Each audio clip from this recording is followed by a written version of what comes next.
ঝিমি, রিতম আর রিতমের মায়ের যাত্রাপালা জাস্ট জমে একেবারে ক্ষীর হয়ে গেছে। পুরোটাই আজকে আলোচনা করব কী যাত্রাপালা, কিসের যাত্রাপালা।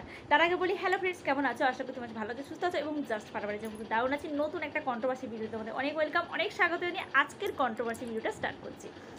অবশ্যই বুঝতে পেরে গেছো যে কাকে নিয়ে ভিডিও করব। হ্যাঁ, অবশ্যই ভিডিও করব ঝিমি এবং রিতমকে নিয়ে যে কন্ট্রোভার্সিটা চলছে, তো সেই প্রসঙ্গে আজকে আমি ভিডিওটা করব। তো আর এর আগে ভিডিওতে আমি বলেছিলাম যে ওই লাইভে যে যা হয়েছিল, রিতম ওষুধ খেয়েছিল, তো ওইগুলো আমি আলোচনা করেছিলাম। তো আজকের ভিডিওতে আমি আলোচনা করব এই মা আর ছেলে কতটা পরিমাণে নাটক করতে পারে, তো সেটাই আজকে আলোচনা করব।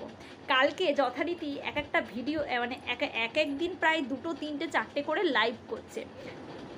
এই লাইভে রিতম যেটা ব্লেম করছে যে কেউ দোষী না, কেউ কিছু না, নিজের লোক শত্রু হয়ে গেছে। নিজের লোক বলতে এখানে কাকে মিন করতে চাইছে রিতম? নিজের লোক বলতে এখন মিন করতে চাইছে ওর বড় মাসিকে। তো বড় মাসিকে যতদূর ভিডিওতে দেখি বা ওদের বড় মাসিমণির কথাবার্তা শুনে যতটুকু বোঝা যায়, অত্যন্ত ভালো একটা মানুষ। আমি বলবো যে রিতমের মায়ের থেকে অনেকাংশে ভালো হচ্ছে, খুব ভালো মনের মানুষ হচ্ছে কিন্তু ওই মাসিকে দেখলেই বোঝা যায়, কথাবার্তা শুনলেই কিন্তু বোঝা যায়। তাই মাসি এই অন্যায়টাকে সাপোর্ট করেনি বলেই মাসি কিন্তু খারাপ হয়ে গেছে। কারণ কি, মাসি এর আগে বলেছে যে অন্যায় দেখতে পারে না, কারণ মাসি যেটা বলেছে, কারণ ও তো দেখতে পাচ্ছে ওর পরিবারের ছেলে হলে যে অন্যায়টা করবে সেটা কি মুখ বুজে সহ্য করে নেবে? কারণ ওর মাসি দেখছে যে মেয়েটার উপরে সত্যি অন্যায় করা হচ্ছে। হ্যাঁ হ্যাঁ, আমি মানছি ঝিমির অনেকাংশে দোষ আছে, ঝিমিরও দোষ আছে। আমি বলবো ঝিমির অনেকাংশে দোষ আছে, কিন্তু ওরাও কেউ ধোয়া তুলসী পাতা না। ওই রকম ফ্যামিলিতে মানুষ থাকতে পারে না যে যার হাত ধরে এসছে সেই মানুষটা যদি বারবার ধরে ওই দিশা বলতে থাকে, তাহলে কোন বউ সেটা সহ্য করতে পারবে? কেউ কিন্তু সহ্য করতে পারবে না, কারণ সারাক্ষণ মুখে কিন্তু ওই মেয়েটির নাম। তো এক্ষেত্রে কিন্তু এই ক্ষেত্রে বলবো ঝিমির সঙ্গে এটা অন্যায় হয়েছে। কারণ ও যদি সত্যি কথা, ও যদি একদমই সংসার করতে চাইতো না, তাহলে পুরো স্ট্রেট কার্ড ওই সমাজসেবীমূলক দিদিকে বলেই দিতে পারতো যে না, আমি ওকে ঢোকাবো না, বা আমি ওকে একতরফা ডিভোর্স দেবো, মিউচুয়াল ডিভোর্স দেবো, কিছু বলতে পারতো।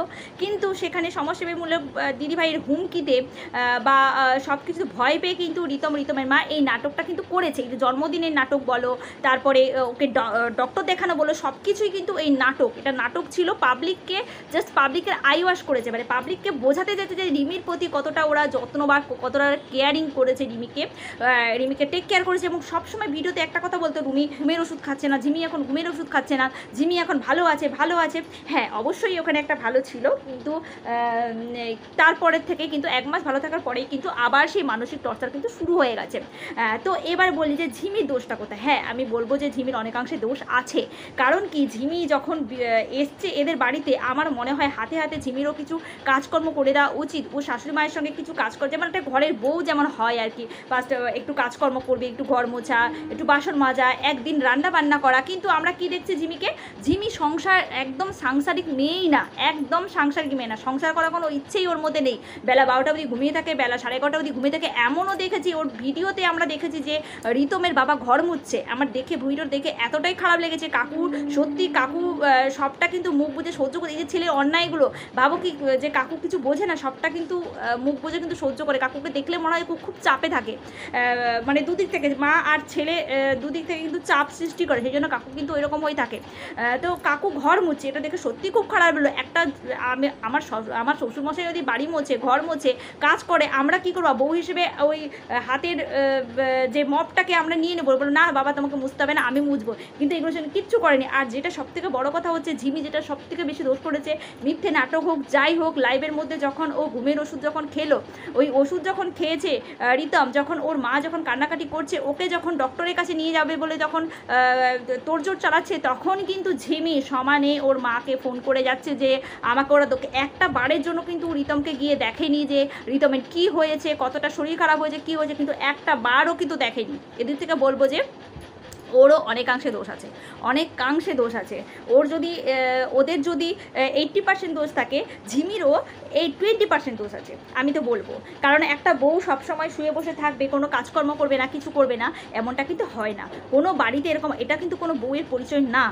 তো সেদিক থেকে বলবো যে এদিক থেকেও ও কিন্তু অনেক মানে ভুল করেছে, অনেক অন্যায় করেছে, যেগুলো কিন্তু আমাদের চোখে অন্তত ভালো লাগেনি।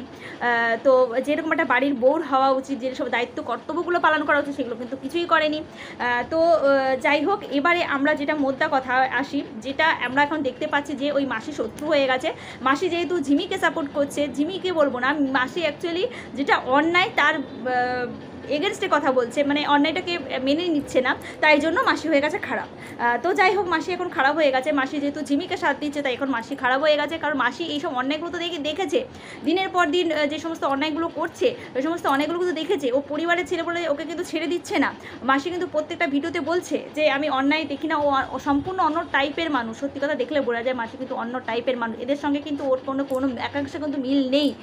তো যাই হোক, যেটা এখন আমরা দেখতে পাচ্ছি যে সবাই মিলে ওকে হুমকি দেওয়া হচ্ছে, যেটা ওই চ্যানেল ডিলিট করে দেবে। তো এখন রিতম যেটা লাইভে এসে জানিয়েছে যে ওর সত্যি কথা চ্যানেল ডিলিট হয়ে যাক, ও আর ইউটিউব করবে না, অন্য কোনো কাজের ব্যবস্থা করে নিচ্ছে। এমনকি যেটা বলছে যে বাবা মা ওকে বাড়ি থেকে তাড়িয়ে দিয়েছে। তো এটাও কিন্তু বলবো একটা সাজানো প্ল্যান বা সাজানো নাটক, যে বাবা তাড়িয়ে দিয়েছে। এই সিম্প্যাথির গেমটা কিন্তু আমাদের ভিউয়ারদের সঙ্গে কিন্তু ও খেলছে। আদৌতে কিছুই হয়নি। ওর বাবা এমন মানুষ কখনোই মনে হয়নি যে এবারে ছেলে বাবার ওপরে গান করে, দেখলেই বলা যায় ভিডিওতে। সেখানে বাবা পুরো ভিজে বিড়াল হয়ে থাকে, সেখানে বাবা রিতমের উপরে এরকম কথা বললো, বাড়ি থেকে বের করে দিল। ব্যাপারটা সত্যি কাকতালীয় বলে মনে হচ্ছে। এই মেয়ের একটা মা আর ছেলের নতুন একটা প্ল্যান শুরু হয়েছে, এই নিয়ে আবার ভিউয়ার্সের ব্রেন ওয়াশ করার চেষ্টা করছে, বা ভিউয়ার্সের সিম্প্যাথি গেম খেলার চেষ্টা করছে। কন্ট্রোভার্সি ওরা সৃষ্টি করছে, কন্ট্রোভার্সিমূলক ভিডিও হবে। এখানে যে বলছে আমাকে নিয়ে ভিডিও করো না, এই করো না, ওই করো না। দেখো ভাই, তোমাকে নিয়ে তো কেউ ভিডিও করতে চাইছে না, তুমি কন্ট্রোভার্সিমূলক ভিডিও দিচ্ছ, কন্ট্রোভার্সি করতে চাইছো, তাই জন্য আমরা কিছু কন্ট্রোভার্সি ক্রিয়েটার ভিডিও বানাচ্ছি। তো তোমরা সত্যি কথা বলতে কি, তোমাদের চ্যানেল ডিলিট হোক বা যাই হোক, তোমাদের কিছুদিন অন্তত চ্যানেল কারণ তোমাদের এটা রুটি রোজগার, তোমাদের চ্যানেল ডিলিট করা না হোক, এটা বলবো। যে সত্যি কথা বলতে তোমরা 1.5 থেকে 2 মাস ইউটিউব লাইন থেকেই চলে যাবে, সোশ্যাল মিডিয়া থেকে পুরো দূরে থাকো, কোনো কাজ নিয়ে থাকো বা কোনো কাজের মধ্যে থাকো, দেখবে যে সব কিছু একেবারে আগের মতন হয়ে গেছে।